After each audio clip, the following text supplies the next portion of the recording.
ఇప్పుడు ఎన్నికలప్పుడు ఏమని చెప్పాడు? ఇంటింటికి పోయాడు, ఇంటింటికి కరపత్రాలు పంచినారు, ఇంటింటికి బాండ్లు అన్నాడు, ఇంటింటికి పోయి ఏం చెప్పినాడు?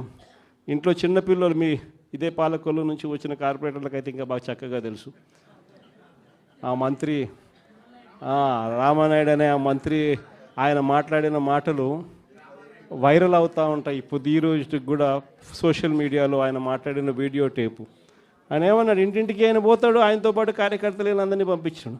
అక్కడ పోయినేమంటాడు? చిన్నపిల్లలు కనపడితే నీకు 15,000, నీకు 15,000, నీకు 15,000. అదే ఇంట్లో నుంచి వాళ్ళ అమ్మ బయటకు వచ్చింది, పిల్లల అమ్మ, వాళ్ళ చిన్నమ్మ. వీళ్ళు బయటకు వస్తే వాళ్ళని చూడగానే, వాళ్ళని చూసిన వెంటనే నీకు 18,000, నీకు 18,000, నీకు 18,000 అంటాడు. సంతోషమా అని అంటాడు. మళ్ళా అంతలో ఇంట్లో నుంచి ఈ చిన్నమ్మలు, ఈ అమ్మలు, వాళ్ళ అమ్మలు బయటకు వచ్చినారు. వాళ్ళని చూడగానే నీకు 50 ఏళ్ళ వయసు కదా, మీకు 48,000, నీకు 48,000, నీకు 48,000 అన్న మొదలుపెట్టినాడు. అంతటితో ఆగల.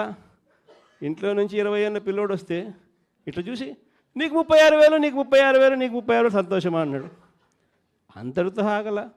ఆ ఇంట్లో నుంచి ఒక రైతు బయటకు వచ్చినట్టు కండువా కప్పుకొని, రైతు అని చెప్పి ఎప్పుడైతే చూశాడో నీకు 26,000, నీకు 26,000, నీకు 26,000 అన్న మొదలుపెట్టాడు. ఇలా మనం చెప్పిన దానికన్నా కూడా 3 ఇంతలు 4 ఇంతలు ఎక్కువగా ఇస్తాము అని చెప్పి ప్రతి ఇంటికి కూడా వీళ్ళు చెప్పిన మాటలు వీళ్ళను వెంటాడుతూనే ఉంటాయి. ఏ ఒక్కరింటికి వీళ్ళు వెళ్ళలేని పరిస్థితి రాష్ట్రంలో ఈరోజు నెలకొని ఉంది. ఒకవైపున ఇలాంటి రాజకీయ పరిస్థితులు ఒకవైపున ఉన్నాయి.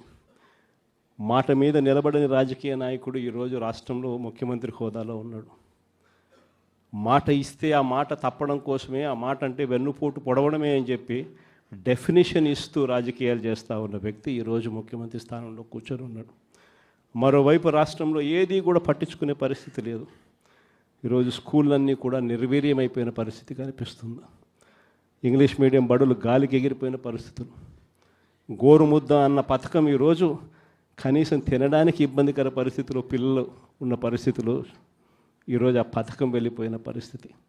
నాడు నేడు పనులు ఆగిపోయిన పరిస్థితులు.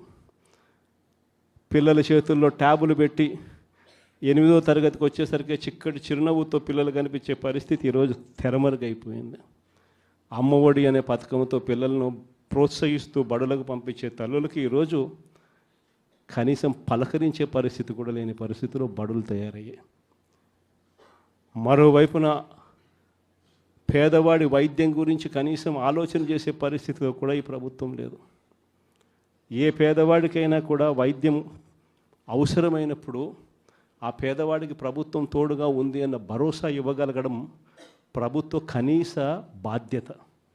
అలాంటిది ఆరోగ్యశ్రీకి ప్రతి నెల కనీసం నెలకు 300 కోట్ల రూపాయలు ఖర్చు అవుతుంది. ఈ ప్రభుత్వం వచ్చి 12 నెలలు. ఆరోగ్యశ్రీ బిల్లులు ఇప్పటికే 3,600 కోట్లు దాటాయి. ఆరోగ్యశ్రీ బిల్లులు ఇవ్వడంలో ఆరోగ్య ఆసరా గురించి పట్టించుకునే పరిస్థితి లేదు. ఆరోగ్యశ్రీ బిల్లులు ఇవ్వక, ఆరోగ్య ఆసరా గురించి పట్టించుకోక ఈరోజు ఏ పేదవాడైనా